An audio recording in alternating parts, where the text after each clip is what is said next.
education only for Lok Sabha reporters. Yes, right on. Mr. Vice Chairman, sir, with your permission, I wish to express my views on the notable address by President to both houses of Parliament given in this important year.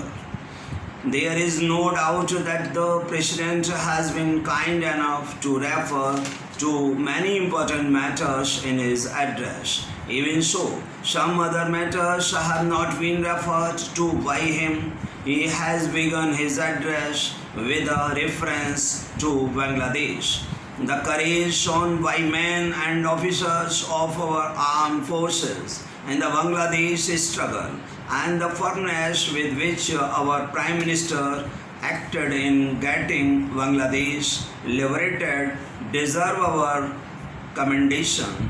Our country was able to help Bangladesh in achieving their independence, and for this we have to congratulate the Prime Minister for her great restraint and commendable fortitude and skill.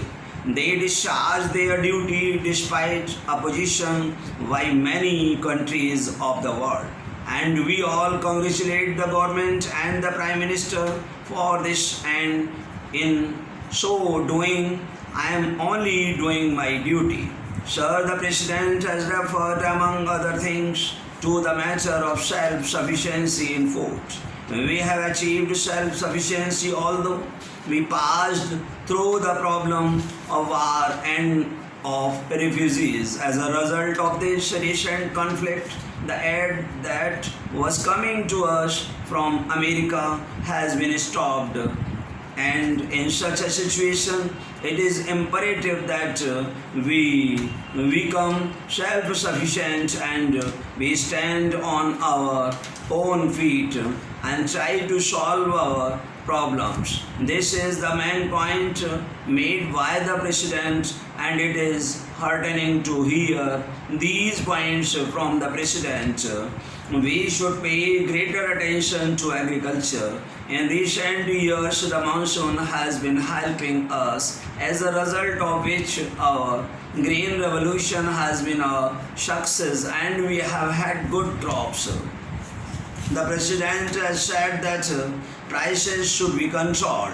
The farmer should get all the means so that he is in a position to increase food production, and only then can our green revolution succeed. The President has not laid much stress on it. A lot has been said about land reforms, which are very necessary. Every political party is in favor of land reforms. Various laws have also been made to bring about land reforms, but the implementation of these laws has been delayed.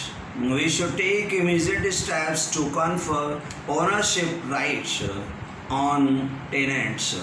This is the first requirement, after which many other things can follow. The present laws regarding transfer of ownership rights to tenants cause a lot of delay, and the tenants have to take recourse to law courts before they can get the ownership right. Therefore, in my opinion, greater attention should be paid in this direction. The President has also referred to land ceiling in his address. Government is trying to bring down the ceiling of land holdings. Efforts in this direction are being made in the states also, but we should not view this matter from a political angle, keeping in view the elections. Mishra ji जरा पढ़ें.